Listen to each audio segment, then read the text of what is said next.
Hey everyone, tonight we're diving into a story that's going to make you rethink everything about family and trust. It all started with an emergency room, a collapsing heart, and the realization that sometimes the people we love the most are the ones who are the most dangerous. You might not survive this one. Before you get too comfortable, take a moment to like the video and subscribe, but only if you truly enjoy what I'm doing here. And while you're at it, drop a comment below, letting me know where you're watching from. Now turn off the lights, maybe let a fan run for some gentle white noise, and let's begin tonight's journey together. It was the kind of day that sneaks up on you, the kind where everything seems fine, until suddenly it's not. One moment, I was at work handling my usual tasks, and the next, my chest felt like it was being crushed under the weight of the world. My heart raced. The walls seemed to close in, and before I knew it, I was on the floor gasping for air. The fluorescent lights above buzzed like angry insects as I tried to focus. I was 63, the doctor later told me, and stress had finally caught up with me. Heart palpitations, he said. Stress-induced. He didn't have to tell me twice. My body had been pretending for far too long that everything was fine. As I lay there in the emergency room alone with my thoughts and the steady beeping of the heart monitor, my phone buzzed. It was a notification from social media, and it was from my daughter-in-law, Melissa. How thoughtful of her. I thought maybe she was sending a "get well soon" message, maybe even a heartfelt word of concern. But when I tapped the screen, I found something completely different. It was a family dinner photo. The kind of photo you post when everything's perfect. My son David was grinning at the head of my old dining table, the table I had once shared with Tom, my late husband. Melissa was sitting in the chair I used to occupy, radiantly smiling. And there was my 12-year-old granddaughter Chloe, laughing at something off camera. The photo wasn't just a family gathering. It was a statement. The caption read, "Finally a day without the drama queen. Family dinner is so much more peaceful. Blessed family, drama-free." My heart tightened worse than any heart palpitation. 47 likes already. It felt like a slap to my chest. I stared at that screen for a full minute, trying to process it. While I was lying in a hospital bed alone, they were celebrating my absence. It wasn't just a family dinner. It was a celebration of my being out of their lives. The nurse returned, handing me discharge papers. "Your son is coming to pick you up, right?" she asked, a little too cheerfully. I looked down at my phone and saw the timestamp on the post 20 minutes ago, right around the time the hospital would have called David. He knew exactly where I was, and yet he chose to stay at the family dinner. Surprising myself, I calmly replied, "Actually, I'll call a taxi." As I waited in the hospital lobby, I did something I hadn't done in 3 years. I called my real estate agent, Barbara. I said, my voice steady, even though my hands were shaking. "It's Eleanor Hartwell. Remember that house on Maple Street you said would sell in a week? I'm ready to list it." Barbara, 70 years old, had been in the real estate game longer than most people had been alive. She wasted no time with pleasantries. "Eleanor, I was wondering when you'd come to your senses about that property. Can you meet me tomorrow morning? We need to get it on the market fast." I felt a strange mixture of relief and adrenaline. "How fast can you get the paperwork ready?" I asked. Barbara's laughter was sharp, like she'd been waiting for this moment. "That's the Eleanor I remember. But let's be real. You can't list it tomorrow. We need at least 30 days for disclosure periods, but I'll get everything ready." The reality of what I was about to do hit me like a ton of bricks. This wasn't going to be the dramatic, movie-worthy eviction I had imagined. It was going to be methodical, planned down to every last detail. And maybe that was better. "Fine," I said. "But Barbara, I need complete discretion. I need to understand my legal position." Barbara's voice softened. "Smart woman. I'll bring my attorney friend, Patricia Morgan. She specializes in family property disputes." The next morning, Barbara arrived at my small apartment with Patricia, a sharp-eyed woman in her 50s who radiated competence. As she spread out documents across my tiny kitchen table, she didn't sugarcoat anything. "Before we proceed," Patricia said, flipping through pages, "I need to understand the living arrangement. Was there a formal lease agreement? Any documented rent payments?" I hesitated. "No," I said. "It was just family helping family." Patricia exchanged a knowing glance with Barbara. "That's both good and bad news. Good because you retain full ownership rights. Bad because they might try to claim tenant protections or even adverse possession after 3 years of continuous occupancy." I could feel the bitterness rising in my throat. "What does that mean?" "It means," Patricia said carefully, "we need to be very careful about how we handle the eviction process. They will likely fight this legally." The room felt like it was closing in on me. The walls were literally spinning, and all I could hear was the faint ringing in my ears. "How fast can we do this?" I asked, desperate to take control of a situation that had been spiraling out of my hands for too long. Barbara smiled. "Faster than you think, honey. But first we need to dig deeper. This might be more complicated than you realize." I took a deep breath, realizing that I wasn't just selling a house. I was reclaiming my life. It wasn't until the next day that the full weight of the situation began to settle in. The house was officially on the market now, but the truth was, I wasn't selling it just to move on. I was selling it to take back control. It had been my home for so many years, a place full of memories with Tom. But for the past 3 years, it had been a symbol of something else, a house that wasn't really mine anymore. I spent most of that day going over papers, looking at my bank statements, and trying to make sense of what was happening. My son David and his wife Melissa had been living in that house for far longer than they'd let on. When they first moved in, it was supposed to be temporary. They'd promised they would leave once they got on their feet. But now, 3 years later, I was left trying to figure out where my money had gone and how I had allowed myself to become the fool in this story. Barbara's office called early the next morning. They were ready to go over the specifics of listing the house and making it official. My stomach churned as I picked up the phone. This was real now. "Eleanor, I have good news," Barbara said, her voice reassuring. "I've got a line on some buyers who are serious about moving quickly. I'll need you to sign the listing agreement, but if we price it right, you'll have offers within days." I signed the paperwork with a steady hand, but deep down, I was still processing everything. The house wasn't just a place, it was a part of my identity, my life with Tom. And here I was, signing it away because my son had turned it into a place where he, Melissa, and their daughter could live off my grief, off my life insurance, off everything I had worked for. Then the phone call came. David's name flashed across the screen, and I debated whether I should answer. A part of me wanted to just ignore it to keep my boundaries firm. But I knew that wasn't going to solve anything. So I answered. "Mom, I don't know what's going on, but some woman is calling about listing the house. Are you trying to sell it behind our backs?" His voice was accusatory, defensive, just like I remembered. I took a deep breath. "Actually, David, yes. I am selling the house. It's time for me to move on." "What, but Mom? You can't just—" He cut himself off, his voice rising. "You can't just sell our house. We've been living there for years. How can you do this?" "Our house," I repeated, a small laugh escaping me. "David, the house was never your house. It was mine and Tom's. It's still in my name, and it always will be." The silence on the other end of the line was deafening. "I thought we were a family, Mom. You can't just make decisions without talking to us." He sounded almost whiny, like he had every right to be in charge. But it wasn't his house to decide. "We are a family?"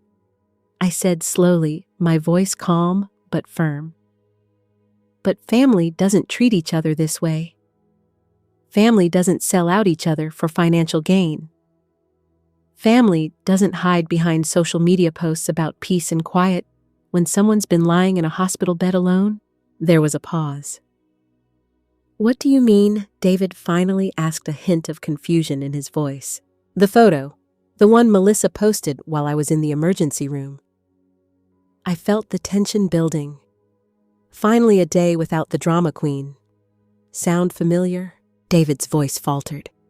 That wasn't about you, Mom. But I could hear the guilt in his voice, the cracks starting to show. He couldn't hide it anymore. Not after everything I had uncovered. I pressed on. It wasn't about me. Then what was it about you all looked so happy, so free, like you'd finally gotten rid of the inconvenient drama queen? I didn't know how I was able to stay so composed. But somehow, I was. He didn't answer, and in that silence, I could feel the years of manipulation, of disrespect, of me putting my own needs aside for their convenience coming to a head. David. I said, the words coming out sharper now. We need to talk in person. But not today. I need you to understand what's been going on, what you've been doing behind my back. And then I hung up. I looked out the window, trying to wrap my mind around the truth of everything. My own son had been playing me, using my grief as an opportunity to secure his own future. While I was dealing with Tom's death, they were using me. They were using my name, my identity, everything they could, to build a life for themselves at my expense. That's when I decided it was time to fight back. I dialed Barbara's number again. Get me Patricia Morgan. I need to understand my legal position, and I need to act fast. Patricia arrived the next day. I could see the professionalism in her eyes the moment she walked into my apartment. She was the kind of person who could see through the surface and dig straight into the heart of the problem. We sat at my kitchen table, surrounded by the mess of legal documents. Patricia went over my case quickly, efficiently. Eleanor, she said, her voice serious, you need to know something. This isn't just about the house. This is a lot more serious. We've already seen signs of financial abuse, and it's worse than you think. I could feel my stomach twist. I had hoped it wouldn't be as bad as it seemed, but deep down, I knew it would be. You've been the victim of identity theft, Eleanor. Your son and daughter-in-law have been systematically using your name to secure loans, lines of credit, and making large purchases, all without your consent. I felt the blood drain from my face as I stared at her. What are you saying? The house is just the tip of the iceberg, Patricia continued. They've been using your identity to fund their lifestyle, living beyond their means and leaving you completely in the dark. This was it. This was the moment everything changed. It wasn't just about selling the house anymore. It was about reclaiming my life, my dignity, and my future. The next few days passed in a blur of paperwork, legal jargon, and long conversations with Patricia. I had no idea how deep the hole really was until we began going through everything: bank statements, credit card applications, and the lines of credit opened in my name. It was all laid out in front of me, clear as day. My stomach twisted as I flipped through pages, my hands shaking as I saw charges I didn't recognize, loans I hadn't approved, and purchases I couldn't even fathom. I never imagined that my son and his wife would use my grief as an opportunity to financially exploit me. The realization was bitter and painful, more than I had expected. But more than that, it was a violation of everything I believed family was supposed to stand for. How did I not see this? I asked Patricia, my voice barely above a whisper, as I sat across from her at the small kitchen table where I had once shared meals with Tom. Sometimes Eleanor, Patricia said, her voice calm yet firm. You don't see what's happening until you're forced to, especially when it's family. You trusted them, and they used that trust to their advantage. She paused, her eyes sharp. But don't feel bad about not noticing sooner. You weren't looking for it. Who would expect their own family to do something like this? I nodded, the reality of the situation settling heavily on my chest. Patricia's words were cold comfort, but they were the truth. I had trusted David. I had trusted Melissa. I had believed in them, in the idea of family, in the idea that we would always be there for each other, no matter what. But I was wrong. And the damage they had done went far beyond financial manipulation. They had torn apart my sense of security, my belief in love, in loyalty, in family. Barbara had promised me the house would sell quickly, and she wasn't wrong. By the end of the week, there were offers on the table, serious cash offers. I didn't want to take the first one that came my way, but as I sat there going through the offers with Patricia, I couldn't help but feel a sense of relief. It was one less thing to worry about. One step closer to closing this chapter of my life, to finally moving on. But even as I prepared to let go of the house, I knew that the fight wasn't over. There was more at stake here. Much more. Eleanor, Patricia said, her voice breaking through my thoughts. I need you to understand that what they've done is serious. This is not just a matter of stolen money. This is a case of financial elder abuse. They've been grooming you for this for years. The way they've isolated you, manipulated you, and even planned for you to be declared incompetent. It's textbook. This isn't just theft, it's a crime. I swallowed hard. My thoughts raced as I processed what she was saying. They had planned it all. From the moment Tom passed away, from the moment I was grieving, they had been setting the stage for their grand theft. They had tried to erase me from my own life, to make me invisible, to take everything I had worked for and use it as their own personal piggy bank. The worst part, Patricia continued. The credit report shows that they've been preparing for the next phase of their plan, a conservatorship. They've been consulting with elder law attorneys. They were planning to have you declared mentally incompetent so they could take full control of everything you own, your finances, and even your life. The words hit me like a ton of bricks. My legs went weak and I had to sit down. I never imagined that it could go this far. The thought of them scheming to strip me of my autonomy, of my ability to make decisions, was suffocating. They planned to control everything, Eleanor. And they almost succeeded, Patricia said softly, her eyes reflecting the gravity of the situation. I nodded, unable to speak, as a mix of anger, disbelief, and betrayal churned within me. I had been a victim of their scheme, but now I was a woman on a mission to reclaim my life. I wasn't going to let them take what was mine, what I had built, what I had earned. It was time to fight back. The plan was set into motion. The house would be listed, but I also needed to prepare for the legal battle that would come next. I couldn't just take their word for it. I needed to know everything. I needed to protect myself from what they would try next. As I looked at the papers in front of me, I realized that this wasn't just about money. It was about power. It was about control. And it was about making sure that no one ever thought they could take advantage of me again. Not David, not Melissa, no one. I took a deep breath, staring at the phone as I prepared to make the call that would change everything. It was time to bring in the authorities. I needed to expose what they had done. This wasn't just a family betrayal. This was a crime. And now I was going to make sure they paid for it. The decision to call the authorities wasn't easy. I mean, who wants to go down that road with family? It's messy. It's painful. But as I sat in my small kitchen, staring at the cluttered table filled with the proof of their deception, I knew there was no other way. There were too many lies, too much theft, and the worst part? They had been doing this behind my back for years, all while I was trusting them to look after me. Patricia had been right when she said that their actions were part of a much larger scheme. It wasn't just about money, it was about control. And that, I realized, was something I couldn't let them have any more of. It had been so easy for them to push me aside when I was grieving, to manipulate me into thinking they were just helping me. But what they didn't count on was me waking up to the reality of their actions. I made the call to Detective Rodriguez the next morning. He had been handling my case since the beginning, and I could hear the surprise in his voice when I explained the full scope of what had been happening.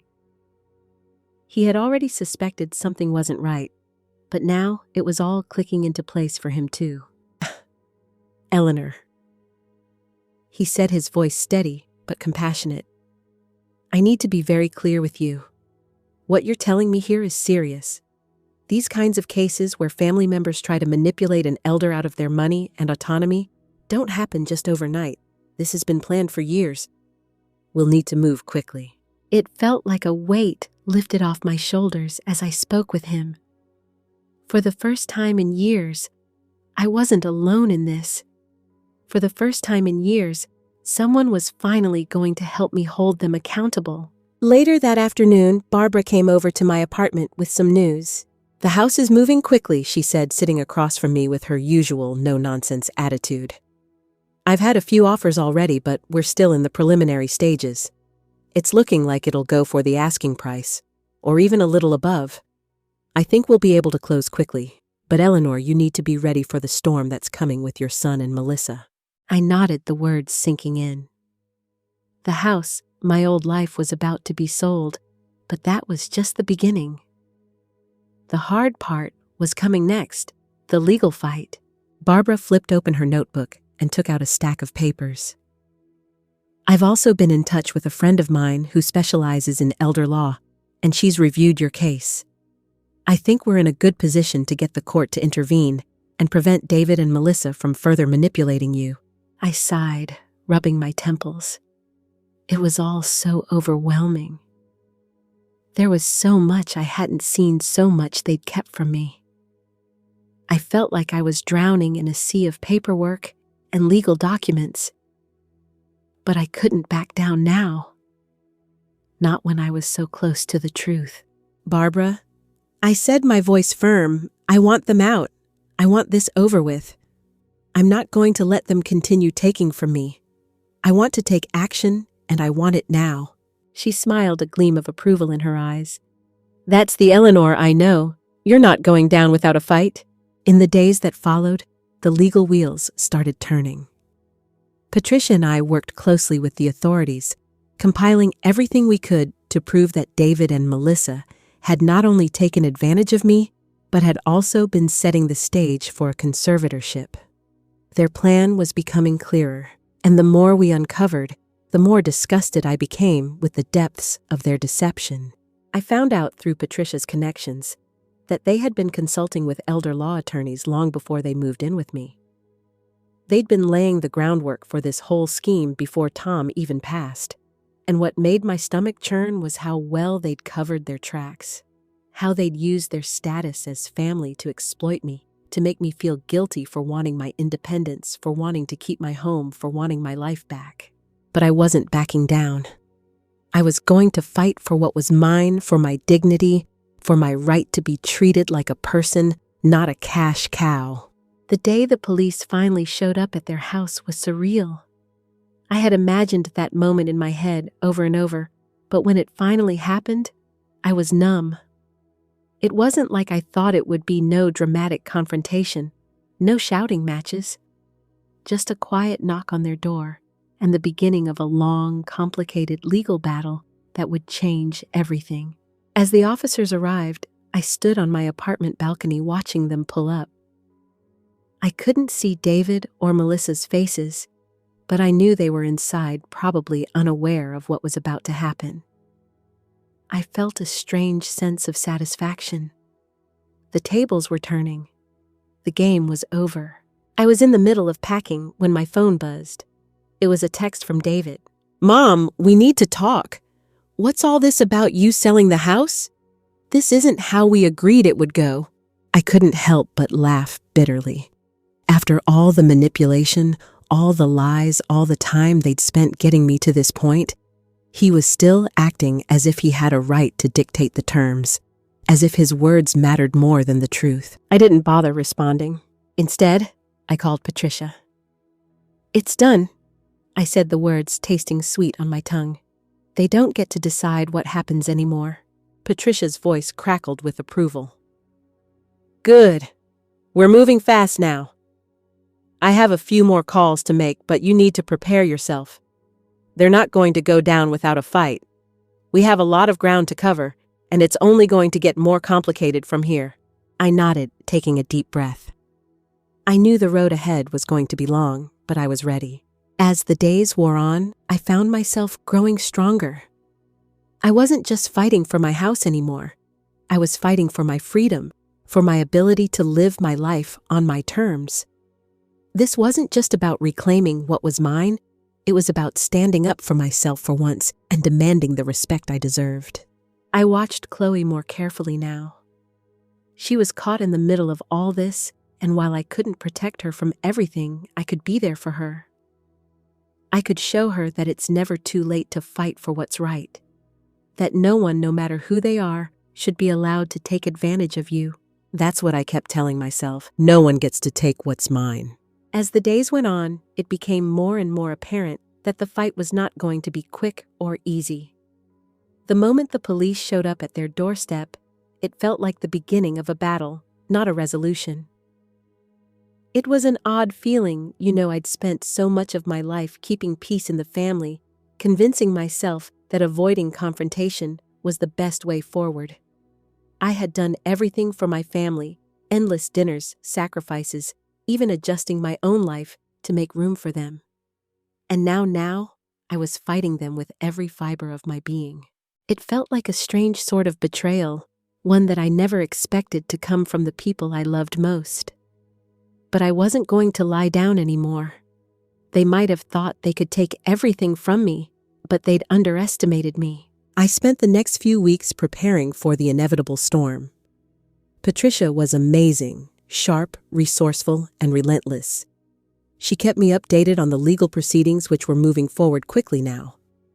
It seemed like we had enough evidence to at least get a temporary injunction on the house, preventing David and Melissa from making any major decisions until the case was sorted. But there was still so much to go through. There were fraudulent loans credit cards in my name that I never opened the investigation into the elder abuse. It wasn't just about the house anymore. It was about every aspect of my life they'd manipulated for their own gain. One evening, while I was going through some old documents, my phone rang again. I didn't recognize the number, but something told me I should answer. "Hello," I said, unsure of who was on the other end. "Eleanor, it's Nancy." I froze for a moment. Nancy, my sister-in-law. After everything that had happened, I wasn't sure how to feel about hearing from her. The way she'd been complicit in David and Melissa's actions, the way she'd turned a blind eye, left a bitter taste in my mouth. "What is it, Nancy?" I asked, trying to keep my voice steady. I wanted to talk. About everything, she said, her voice sounding softer than I expected. "Look, I know things have been messy, but I want to make things right." I couldn't believe what I was hearing. Was she really trying to apologize after all these years of ignoring my calls, of dismissing me like I didn't matter? I wasn't sure what to say. "I'm not sure it's that simple," I replied. "You and David both played a part in this, Nancy. I know you could see the signs. You saw how they were treating me." Her silence on the other end of the phone was deafening. When she spoke again, there was an edge to her voice, like she was trying to make sense of everything that had been revealed. "I was scared, Eleanor," she confessed.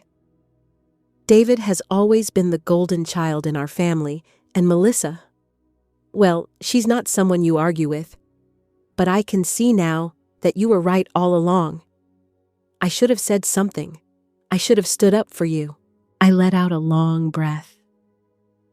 Part of me wanted to believe her.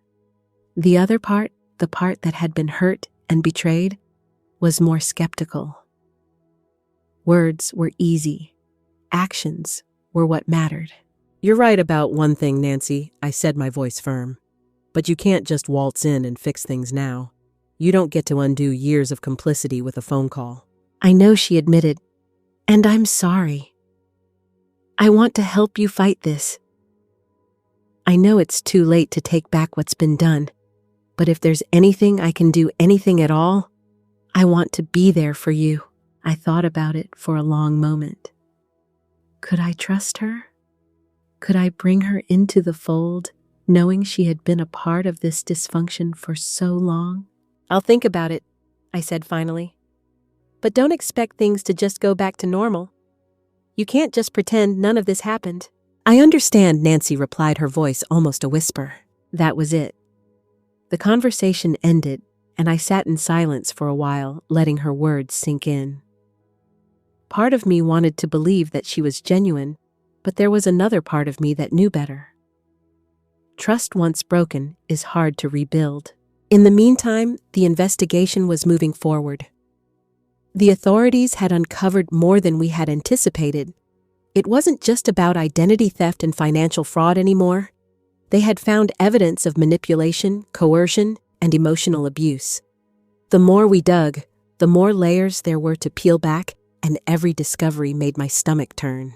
David and Melissa had set their sights on so much more than just the house. They had been using my name to open credit lines, take out loans, and even make large purchases. The jewelry store charges were just the tip of the iceberg. They had been living a lifestyle far beyond their means, all funded by me without my knowledge, without my consent. Patricia was shocked at the breadth of the fraud. This is a lot deeper than we initially thought, she said, reviewing the files. They didn't just take from you, Eleanor. They tried to take everything you had. I nodded, my mind racing. I had been so consumed by the betrayal from my own son and daughter-in-law that I hadn't even fully realized the extent of what they had done. It wasn't just about money. It was about control, about stripping me of my identity, my assets, and ultimately my autonomy. There's something else, Patricia continued. We found something that could be a game changer. There's a pattern of consultation with elder law attorneys and financial advisors. They've been building a case for your conservatorship. They've been planning this for years. The words hit me like a punch to the gut. They hadn't just been stealing my money. They had been laying the groundwork to take control of my life, to declare me unfit to manage my own affairs, and to take everything from me. As the days turned into weeks, the tension between my family and me grew. David and Melissa were furious when they realized that I had sold the house, but they were even more enraged when they learned that the legal proceedings were moving forward. I received more texts, more calls from them, all demanding to know what was happening, why I was doing this to them. They tried guilt, they tried anger, but I wasn't swayed. I had already made up my mind. I had to protect myself, and I had to protect Chloe. That was my priority now. She had been caught in the middle of all this, and I refused to let her grow up in an environment where manipulation and deceit were the norms. The weeks that followed were a whirlwind, with everything happening so fast that I barely had time to catch my breath. My phone constantly buzzed with messages from David and Melissa, each one more frantic and accusing than the last. They couldn't believe I was doing this, couldn't understand why I would sell the house out from under them after everything they'd done for me. After all we've been through together, you're just going to toss us out like this. David had texted the words, seething with resentment. And Melissa, of course, played the martyr. You've broken this family, Eleanor. We're just trying to help you, and this is how you repay us. But I wasn't buying it anymore. The sympathy, the pleas, none of it had been real. It was all about control, and for the first time in years, I wasn't going to let them control me. Not anymore. The sale of the house was moving along, but every step forward felt like a battle. Barbara and Patricia worked tirelessly, ensuring everything was handled properly, making sure there were no legal hiccups that could be used against me. I appreciated their professionalism, but I knew the hardest part was still ahead: what would happen when David and Melissa realized that they had lost everything. In the meantime, Chloe and I were adjusting to life without the looming cloud of their manipulation hanging over us. She was still processing everything, and while she seemed to be adjusting to the new reality, There were moments when I could see the confusion in her eyes. The guilt I felt for dragging her into all of this weighed heavily on me, but I knew I was doing the right thing. She needed to see what true support and love looked like, not the version that had been sold to her for years. One evening, as Chloe was sitting at the kitchen table working on a project for school, I received a call from Patricia. I could tell by her tone that something was serious. "Eleanor," she began, her voice measured but with an undertone of urgency. "We need to talk. There's been an unexpected development." I sat up straight, my heart skipping a beat. What happened? "David and Melissa, well, they've decided to escalate things," she said, pausing for a moment as if choosing her words carefully. "They've contacted an attorney and they're attempting to argue that they have rights to the house based on adverse possession laws." I felt a sickening lurch in my stomach. I had heard of such things before, but I never thought it would be something I'd have to deal with, especially not from my own son. What does that mean exactly? It means they're claiming that they've lived there long enough under the assumption that they had a right to do so and are trying to claim ownership. They're hoping to stall the process long enough to secure the property for themselves? Patricia explained, her voice tight with frustration. "It's a stretch, but we need to be ready." I was silent for a moment, processing what she'd just said. "So, they're trying to legally steal the house now?" "Exactly," Patricia said, her voice resolute. "They're desperate, Eleanor. This is their last shot at holding on to what they think is theirs. But we have the legal standing. We just need to stay one step ahead." I nodded, feeling the weight of the situation pressing in on me. My own son and daughter-in-law fighting me for the house that had been my home for so long. I had loved that house, the life I built with Tom, but they didn't see it the same way. To them, it was just a prize to be won. "You'll be hearing from my team soon," Patricia continued. "We're preparing for a counterclaim, but I need you to be prepared emotionally and mentally for the next round of this fight. It's not going to be easy." "Understood," I said, my voice steadier than I felt. "Thank you, Patricia. I'll be ready." When I hung up the phone, I stared at the wall for a few moments, lost in thought. It wasn't just the house that was at stake anymore. It was my dignity, my peace of mind, my ability to stand up and say, enough is enough. I had given them so much, trusted them with everything, and now they were trying to take the last of it from me. I wasn't going to let them win. Not this time. The next few days were filled with tension as I prepared for what was to come. Patricia and Barbara kept me updated regularly, but there was only so much I could do. I couldn't make the wheels of the legal system move faster, but I could make sure I was ready for the fight ahead.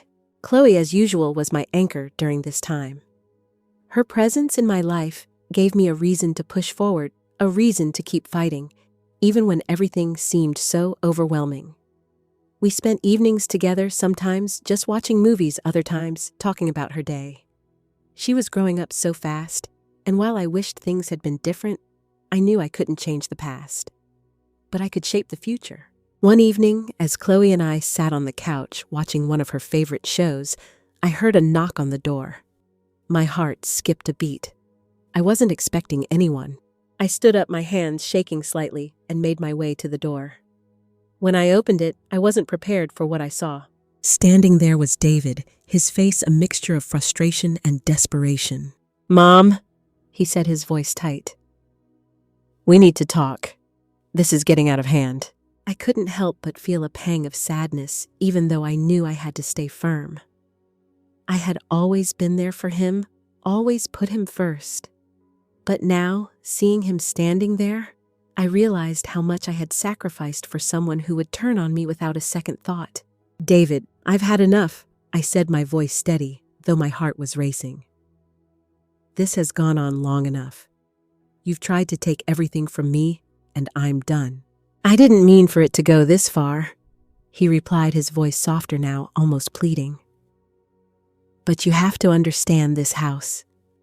This is our home. We've put everything into it. I shook my head, cutting him off. No, David. It was always mine. And you've taken so much already. You've stolen from me, manipulated me, and now you're trying to take the last thing I have left. I can't let that happen. He looked at me, his eyes narrowing in frustration. You don't get it, do you? We're family. We've been there for you.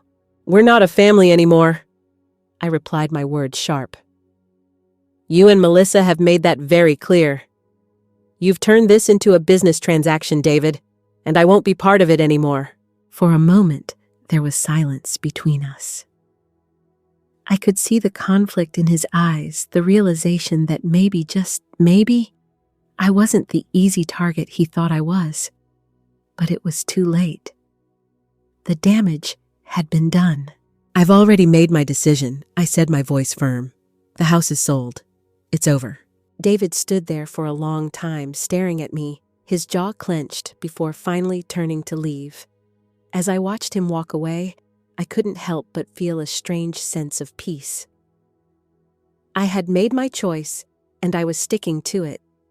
It wasn't easy, nothing about this was, but it was necessary. The days following that confrontation with David were a strange mix of relief and unease. It was as if a weight had been lifted from my shoulders, but in its place, a new kind of heaviness settled in. I had made the decision to stand up for myself, to no longer let David and Melissa dictate my life. But the reality of what was coming still loomed large. The house was sold. I had taken back control. But I knew deep down that the battle was far from over. Chloe seemed to sense the shift in the air. She was quieter than usual, more thoughtful. I could see the strain in her young face as she tried to process everything that had happened. It was one thing to know that her parents had been dishonest, but another to fully grasp the magnitude of the betrayal. She was only 12, yet here she was caught in a whirlwind of lies and manipulation that I had allowed to go on for far too long. Grandma Chloe asked one evening, her voice small, as she came into the living room where I was sitting with a cup of tea. Are we really okay? I mean, are we going to be okay? I looked at her, her face filled with uncertainty, and felt my heart ache. The innocent questions of a child who had already been forced to grow up too quickly. The last thing I wanted was for her to feel like she had to take on the burden of all this, but I knew I couldn't shield her from the truth. Not anymore. We're going to be fine, sweetheart, I said softly, reaching out to pull her into a hug. I promise. Things are going to be different now. Better. But it's going to take time. And it might be hard for a while, but we're going to get through it together. Chloe clung to me for a moment, her small hands wrapping around me as if trying to absorb the comfort I was offering. Then, as if suddenly realizing something, she pulled away, looking up at me with a mixture of curiosity and concern. Will Dad and Melissa be okay? She asked, her voice trembling slightly. I sighed, my mind briefly, drifting back to the conversation with David just days earlier.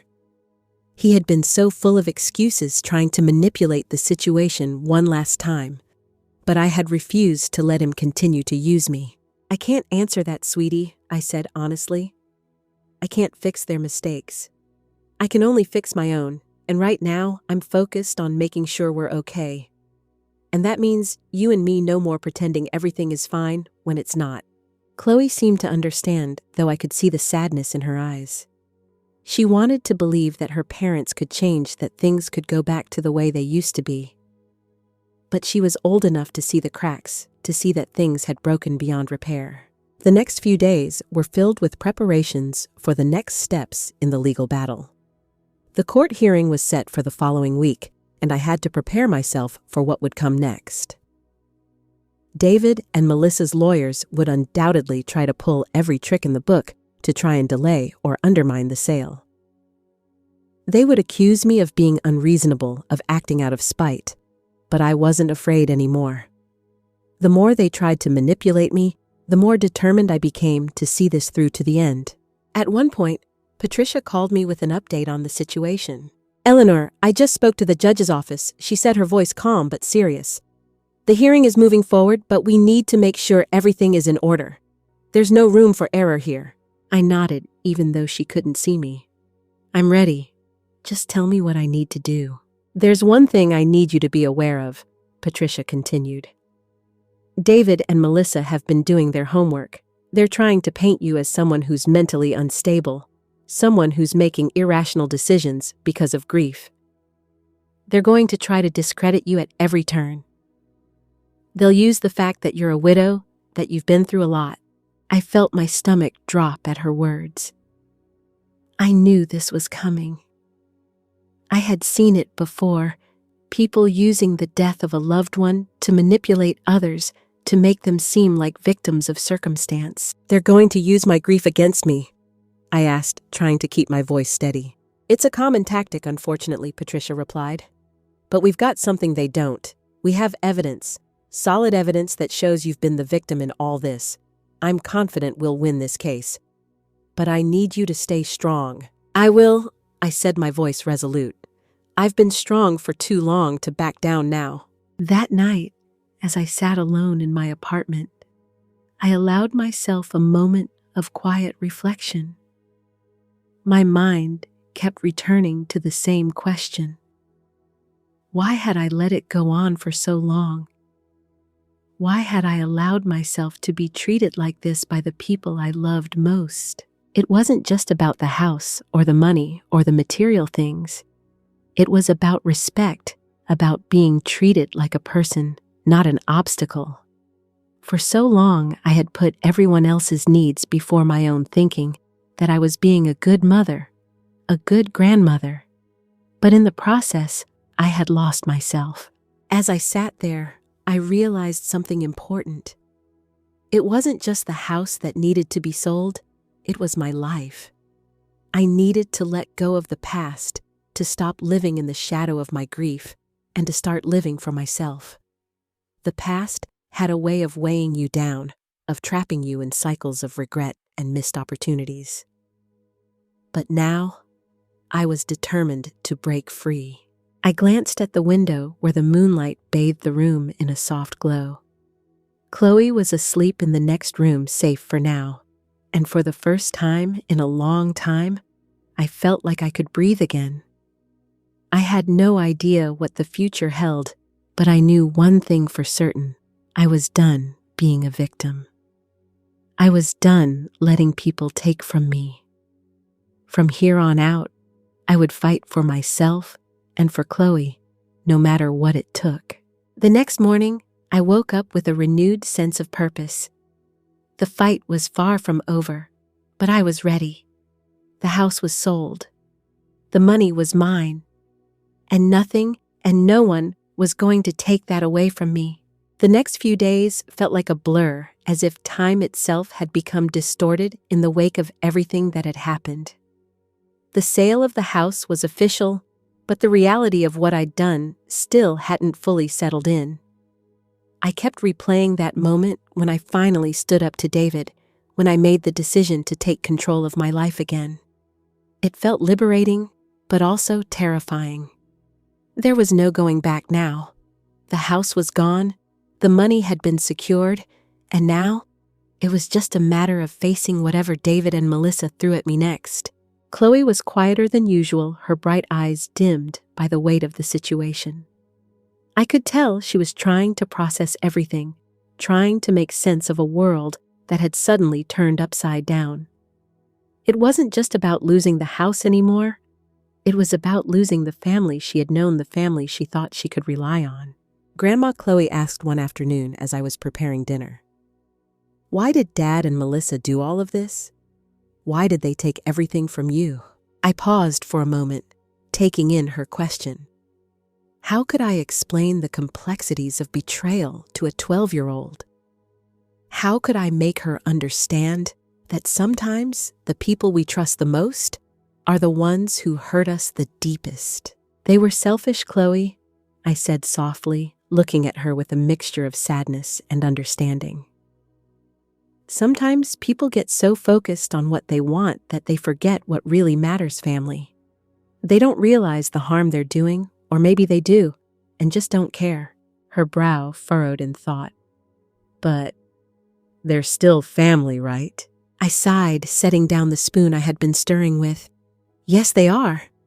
But being family doesn't give you the right to hurt someone to take what's not yours. Family should support each other, not tear each other apart. And sometimes even the people you love the most can hurt you the most. Chloe nodded slowly, as if she were absorbing the weight of my words. I could see the wheels turning in her head, but I also knew she wasn't quite ready to process it all. She would carry these questions with her, and they would shape her understanding of the world of trust and of what it meant to truly be a family. The next morning, I received a call from Patricia. Her voice was calm, but firm, a tone I had learned to recognize as serious. "Eleanor," she began, "I've got an update for you.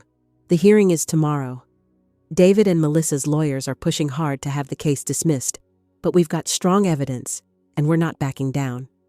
I need you to be prepared. They're going to try to discredit you to make you seem like you're overreacting, that this is all just a misunderstanding. But I'm confident we have the upper hand." I took a deep breath, trying to steady my nerves. "I'm ready, Patricia. I've been ready for this." She gave a short, approving laugh. "I know you are. But this is going to get ugly, so I need you to stay calm. We've got everything lined up, testimony, financial records, everything. It's all there. We've just got to stick to the facts and make sure we don't get sidetracked." "I understand," I said, my voice steady, though my heart raced. "I just want this to be over. I don't want to keep fighting, but I won't back down." Patricia's tone softened, a hint of reassurance in her voice. "You're doing the right thing. No one else is going to fight for you like you are, and that's what matters." I ended the call, feeling both a sense of determination and dread. Tomorrow would be the day that everything would either fall apart or finally start to come together. The thought of facing David and Melissa in court, seeing their faces as they tried to twist the truth, made my stomach churn. But I knew I had no other choice. I had to see this through. That night, I went through the paperwork again, making sure everything was in order. The credit reports, the forged signatures, the evidence of the home equity loan in my name, every detail was crucial. Patricia had worked tirelessly to prepare a solid case, and now it was my turn to stand strong. I couldn't let them take advantage of me any longer. Chloe came into the living room as I was organizing the documents, looking hesitant. She knew what was happening, and I could see the concern in her eyes. "Grandma, are you sure you want to do this?" she asked quietly. What if it makes things worse?" I smiled softly, putting down the papers and sitting next to her on the couch. "Sweetheart, I wish I didn't have to do this.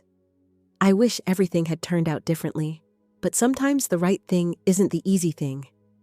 And right now, I have to do what's best for me and for you. I can't let them keep taking from us, Chloe. I can't let them keep making us feel like we don't matter." Her eyes softened, and she gave a small nod. "I understand, Grandma." I hugged her tightly, feeling a wave of love and sadness wash over me. She was growing up so quickly, and I couldn't help but wish that things had turned out differently for her. She deserved to grow up in a world where trust was a given, where family wasn't something to be feared. The next morning, I woke up early, the weight of the upcoming hearing settling on my shoulders like a heavy cloak. I hadn't slept much the night before, but I couldn't let my exhaustion show. I had to be sharp, focused. This was it, the moment that would define everything. Patricia arrived at my apartment shortly before we had to leave for the courthouse.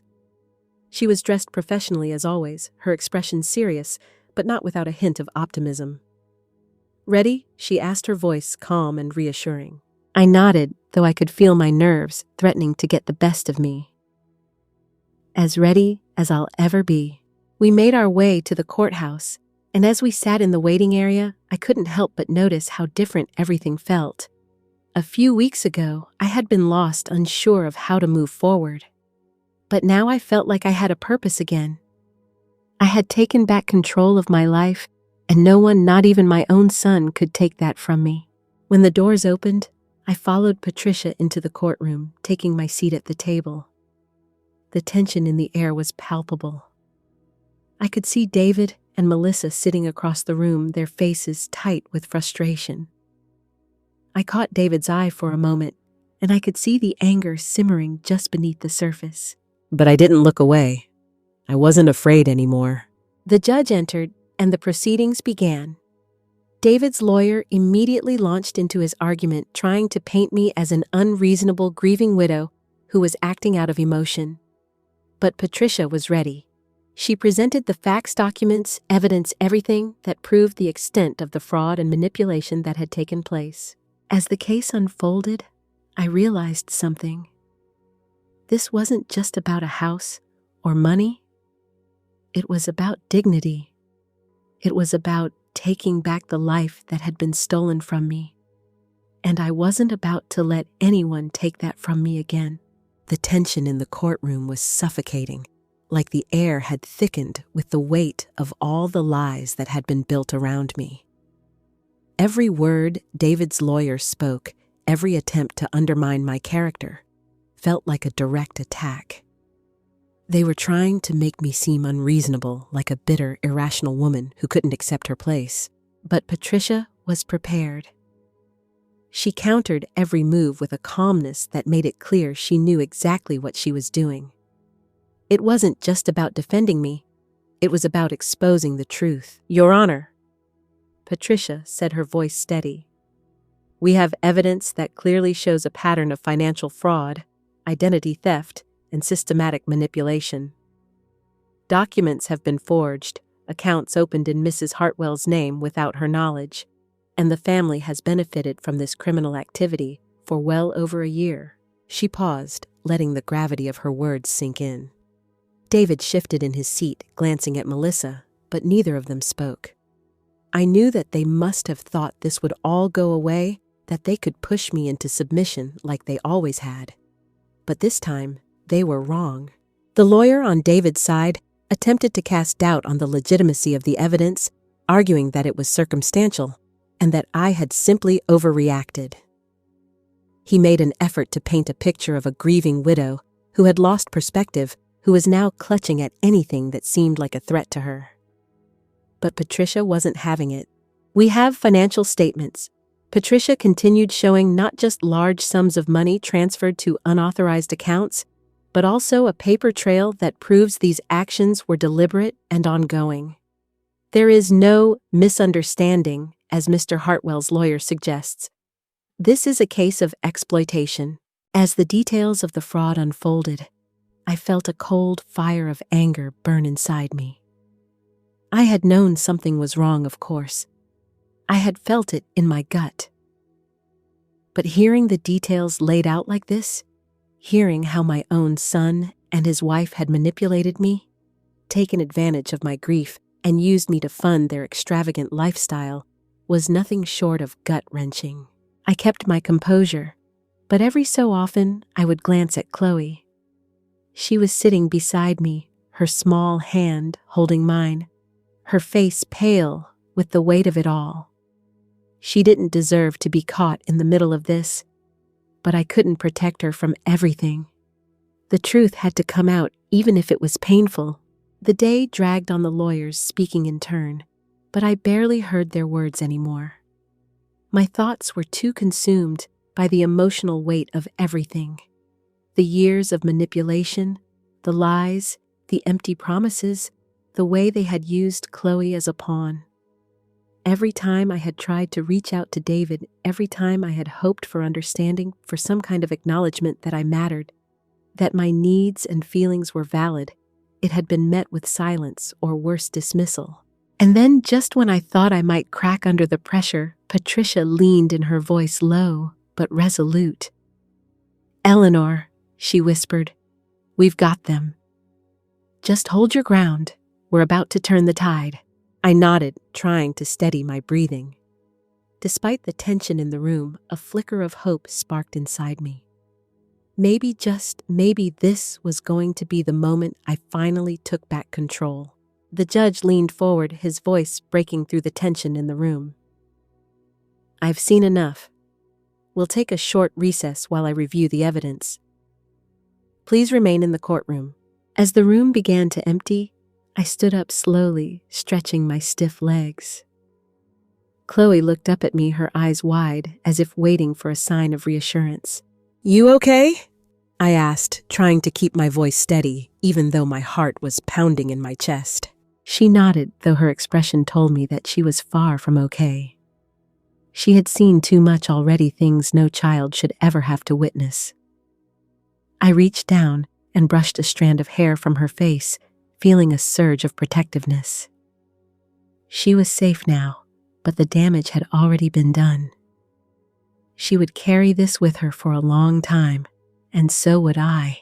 We took a seat in the waiting area, the cold plastic chairs feeling more uncomfortable with every passing second.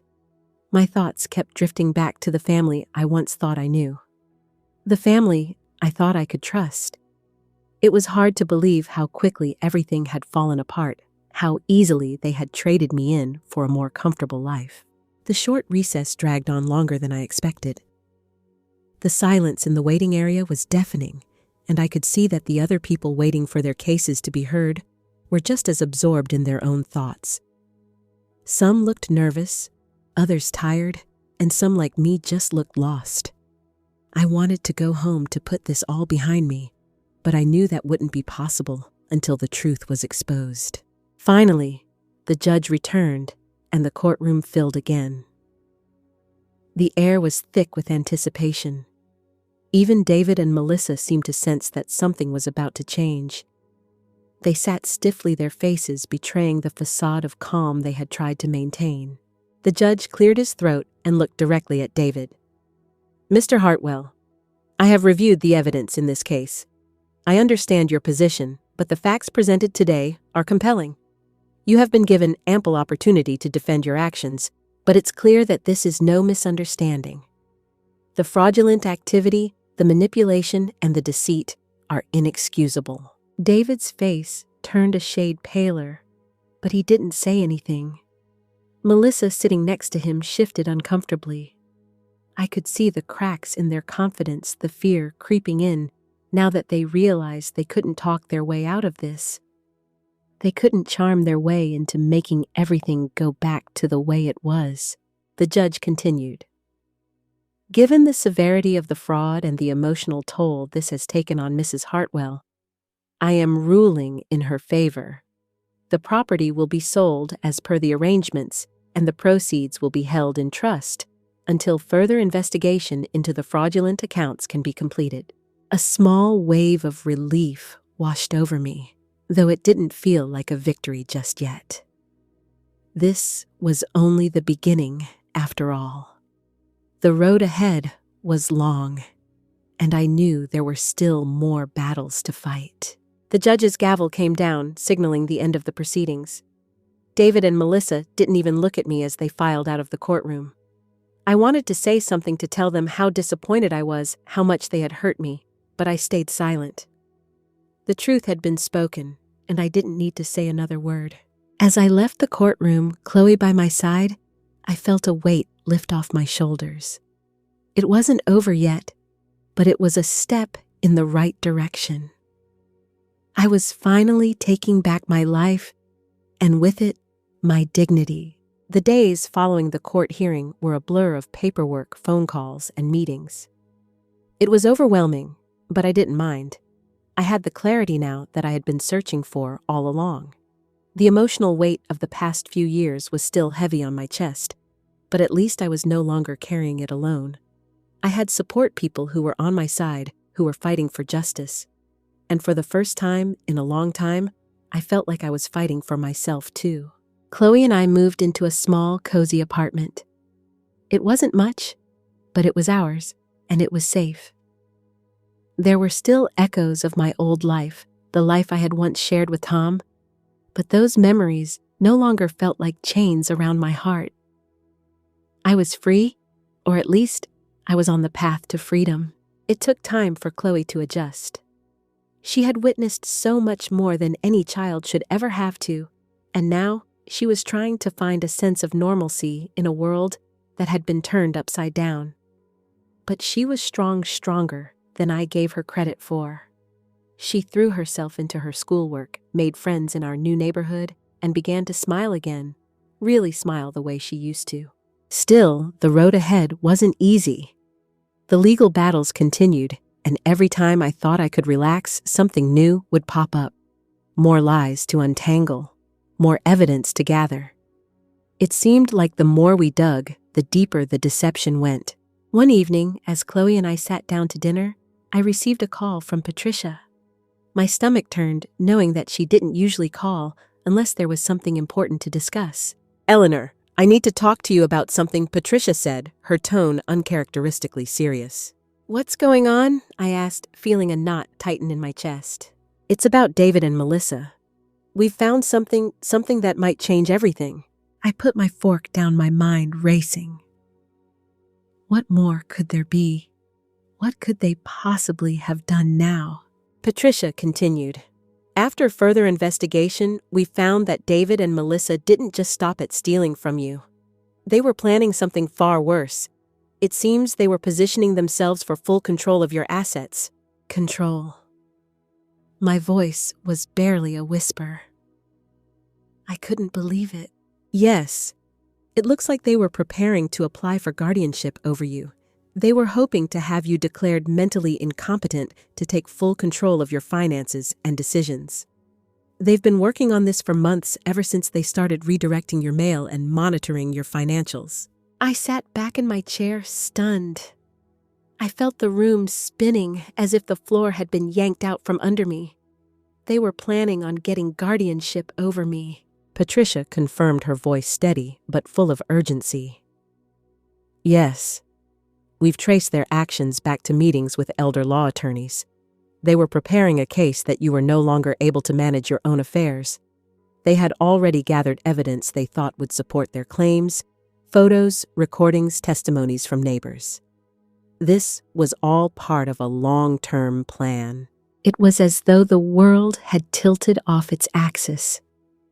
I had always known they were manipulative, but this was beyond anything I had ever imagined. They hadn't just stolen from me. They had been systematically trying to strip me of my independence, to rob me of everything that was mine. Chloe, who had been sitting quietly, looked up from her plate. "Grandma, what's wrong?" I took a deep breath, trying to compose myself. "Nothing, sweetheart. Just some bad news, but don't worry, we're going to be okay." But were we? I wasn't sure anymore. Every time I thought I had a grip on things, another layer of their deceit was revealed. They weren't just taking my home, my money. They were trying to erase my very identity, to make me seem weak and incapable. It felt like a betrayal of the deepest kind. Patricia's voice broke through my spiraling thoughts. "Eleanor, we need to act fast. This plan, if we don't stop it, could have devastating consequences. They might have tried to execute it before you had a chance to fight back." I didn't need to think twice. The idea of David and Melissa having legal control over my life, my finances, my future, it was too much. It was time to take action, to finish what we had started. What do we do next? We need to prepare for a court hearing. We'll need to gather all the evidence we can to show that their actions weren't just unlawful, but that they had been plotting this from the very beginning. We'll expose everything, and we'll make sure they face the consequences. The call ended with a plan in motion, but the sense of urgency was overwhelming. I felt the pressure building, but I also felt something else, a surge of strength I hadn't realized was still inside me. This wasn't just about the money. This wasn't about the house. This was about standing up for myself, for my autonomy, for the truth. The next few weeks passed in a blur of meetings with Patricia, the constant gathering of more documents, more evidence. We worked late into the night, piecing together their lies like a jigsaw puzzle. But every step we took, every new revelation, felt like a weight being lifted off my shoulders. Slowly but surely, we were taking control back. Then one day, I received a message from my real estate agent, Barbara. She had news that made my heart race. "Eleanor," she said, "the house has sold. We've got a solid offer cash buyer. It's a done deal. The proceeds will be in your hands soon, and we'll be able to settle everything." It was a bittersweet moment. I had sold my house, the house Tom and I had built our life in, the house that held memories of better times. But it was also the house that had become a symbol of everything I had lost, everything that had been stolen from me. Chloe and I packed up the last of our things. It felt strange emptying out the place that had been home for so long. The memories lingered in the corners, but they didn't have the same hold over me anymore. I wasn't leaving behind just a house. I was leaving behind a past that no longer defined me. We were moving forward, and this time, no one was going to take that from me. The weeks after the house was sold felt like a long exhale. The kind of breath you hold for so long, you don't realize how suffocating it's become until you let it out. The weight had shifted. I wasn't free yet, not completely. But I was getting closer. Chloe had settled into her new school, and I was slowly adjusting to my new life, one that didn't involve constant manipulation, deceit, and a constant feeling of being taken advantage of. I tried not to let the bitterness seep into my daily life, but there were days when the memories would rush back. The false accusations, the lies, the way they made me feel like I was the one in the wrong for wanting my independence. It was hard not to think of all the ways David and Melissa had been working behind my back, setting up a web of control and manipulation. They'd been planning this for years, moving into my house, intercepting my mail, making decisions for me without ever consulting me. But all of that was behind me now. The legal battles were far from over, but I wasn't the same person who had been sitting alone in my old house, surrounded by memories of a life I had lost. That version of me had faded. In its place was someone who was reclaiming what was mine, someone who had learned how to fight back. The night before the next big court hearing, I sat in the quiet of my apartment, looking out the window at the city lights. Chloe was asleep in her room, her soft breathing a comforting sound in the background. The calmness of the moment was a sharp contrast to the storm that had been brewing for years. I thought about the trial ahead. It was the final stage, the moment we had been building up to, and I felt a mix of emotions: anger at the betrayal, sadness for what could have been, and finally, a sense of resolve. This wasn't just about money anymore. This wasn't even about the house or the stolen identity. It was about what David and Melissa had done to my family, to my dignity, and to my trust. This was about setting a boundary, one that they would never be allowed to cross again. But even as I prepared for the battle in the courtroom, I found myself reflecting on the strength I had found in the process. My fight wasn't just against David and Melissa anymore. It was against the fear that had paralyzed me for too long. It was about confronting the truth about the manipulation, the betrayal, and standing firm in the face of it. The next morning, I put on my best suit. The one I had bought for interviews and special occasions, the one that made me feel like I could take on the world.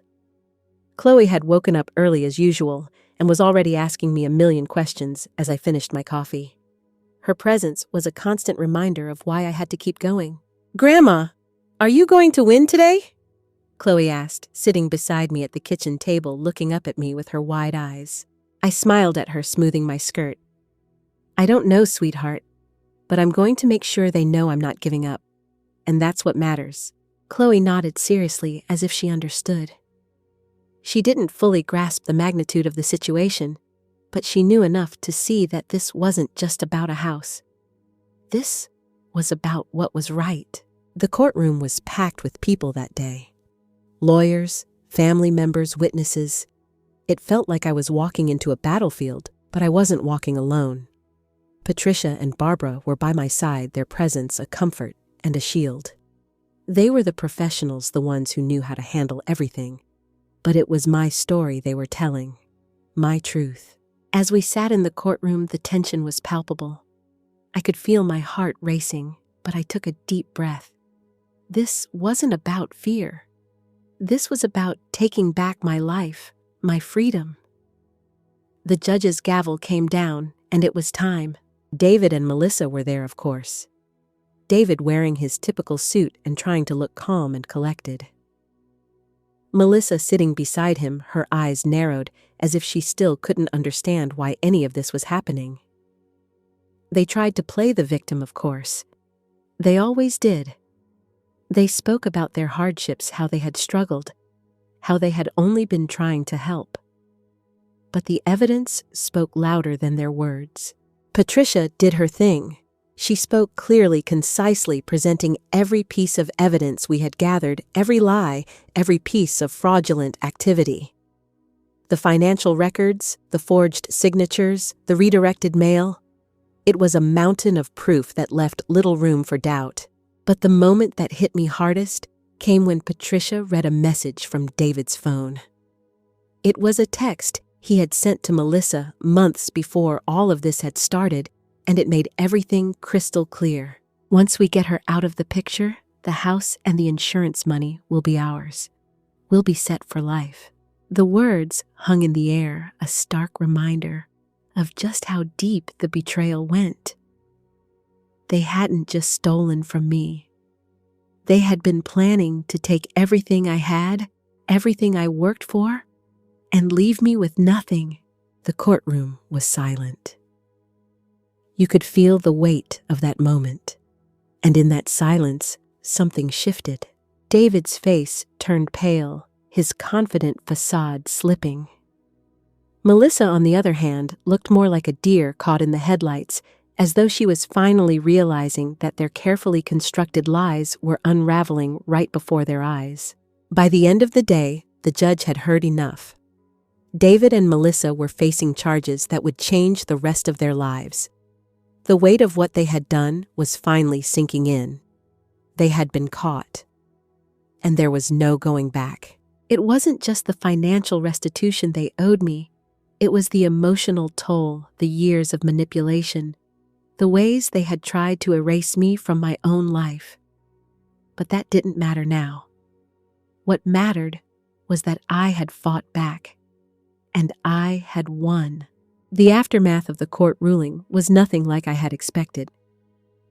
It was as if a door had closed behind me, leaving me standing in a room full of possibilities, finally free from the emotional chains that had bound me for so long. The relief wasn't immediate, though.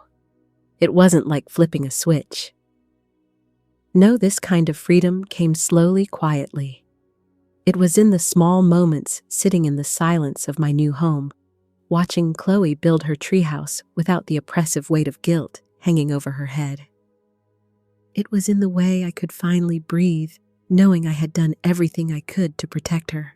David and Melissa's lives were crumbling, and there was a part of me that felt a twisted sense of satisfaction watching them get exactly what they deserved. But that satisfaction was fleeting. What mattered was that Chloe and I had a chance at a real life now. A life where manipulation and deceit didn't run the show, where the people who truly cared about us were the ones we trusted. I remember the first time we went to the park after everything had settled. Chloe had asked if we could take a walk by the lake, and I agreed. We strolled down the path, the sun beginning to dip below the trees, casting a golden glow over the water. She was talking nonstop about school, about the new friends she was making, and how she was going to try out for the school play. It was in those moments that I realized how much she had grown, how much I had grown. We were finding our rhythm, a new kind of normal that didn't involve walking on eggshells or waiting for the next betrayal. Chloe was no longer the quiet, anxious girl who had once kept to herself. She was finding her voice, and I was finding mine. I remember one afternoon in particular. We sat on the back porch of our new house, eating takeout and watching the sunset. Chloe had just finished her homework, and I was sipping my coffee trying to savor the peace. It had been a while since I'd felt this at ease. "Grandma," Chloe said suddenly, "do you think we're safe now?" It was a simple question, but it stopped me in my tracks. Safe. What did that even mean? I looked over at her, her young face filled with concern. "Safe from what, sweetheart?" I asked. "From them," she replied, her eyes wide. "From Dad and Melissa. Are we safe from them now?" The question cut through me like a knife. I took a deep breath, steadying myself. "We're safe, Chloe. They can't hurt us anymore." She nodded, but I could see the flicker of doubt in her eyes. The scars they had left were not easily erased. They wouldn't vanish overnight. But I knew one thing: she was safe with me. And that was enough for now. As the days passed, life began to feel like it was returning to a state of normalcy. Chloe's schoolwork improved, and she was even talking about joining the school soccer team. She laughed more often, and her spark was back. It was almost like I was seeing the daughter I never had. The child I had been too afraid to raise in a home filled with manipulation and tension. The love I had for her was the one thing that never wavered throughout all of this. It was the one thing that had kept me going, but there were still moments when the past would come rushing back. The memories of the betrayal, the way they had tried to take everything from me.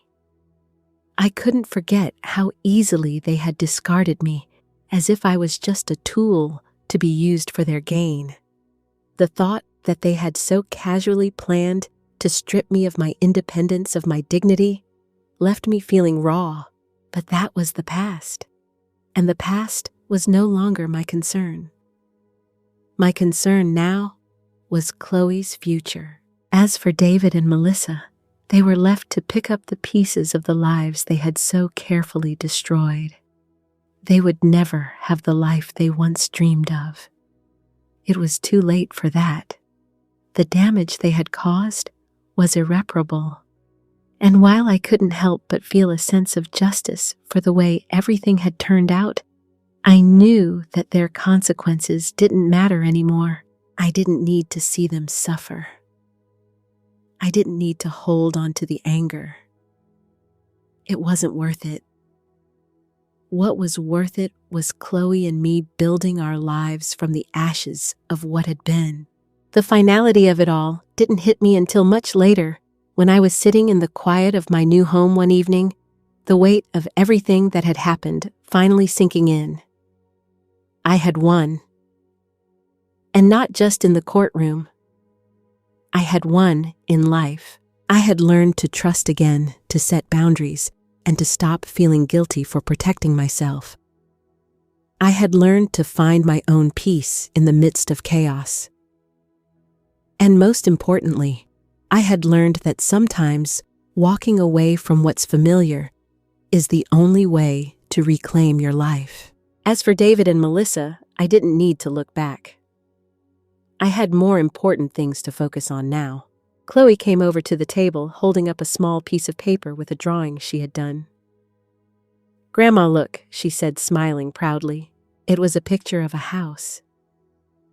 But not just any house. This one had a sun, a tree, and a little sign in front that said, "Home, Sweet Home." "Do you like it?" she asked, her eyes shining. I smiled, tears welling up in my eyes. "I love it, sweetheart." And as I looked at the drawing, I realized something. Home wasn't just a place. It was a feeling.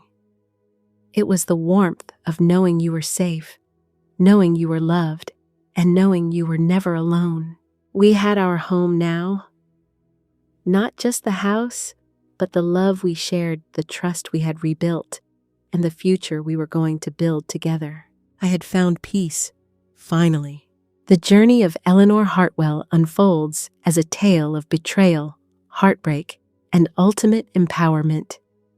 After the death of her husband, Eleanor finds herself alone in a large house, grieving and trying to adjust to life without him. However, what she doesn't realize is that her son, David, and his wife, Melissa, have their eyes on her house and its assets. They convince her to let them stay temporarily, but over the years, their presence becomes permanent, and Eleanor's possessions begin to disappear. When Eleanor has a health scare and finds herself in the hospital, she receives a shocking reminder of her family's disregard for her an Instagram post celebrating her absence. This moment becomes the catalyst for her reclaiming her life. She starts the process of selling her house only to discover a tangled web of financial manipulation and fraud that her son and daughter-in-law have orchestrated. Through legal assistance and sheer determination, Eleanor uncovers the extent of their betrayal, including identity theft, forged signatures, and an attempt to have her declared incompetent for their own financial gain. As the legal battle progresses, Eleanor makes a courageous decision to confront her family's deceit, ultimately severing ties with David and Melissa. She fights for justice, not just for herself, but for her granddaughter Chloe, who has been used as a pawn in their schemes. The story concludes with Eleanor finding peace in her new life, free from the manipulation of those who were supposed to love and protect her. Throughout her ordeal, Eleanor learns that true strength lies in setting boundaries, trusting herself, and fighting back when you've been wronged. She also learns that sometimes the greatest battles are fought not just for justice, but for the people you love. Call to action. Thank you so much for listening to Eleanor's story. It's been a long road, but as she discovered peace and strength can rise from even the darkest places. If you've enjoyed this journey, please take a moment to like this video and subscribe, especially if you'd like to hear more stories like Eleanor's. And don't forget to comment below. Where are you watching from, and what's your own story of resilience? I'd love to hear from you. Now turn off the lights, maybe let a fan run for some gentle white noise, and let's continue this journey together. Good night. Thanks for watching.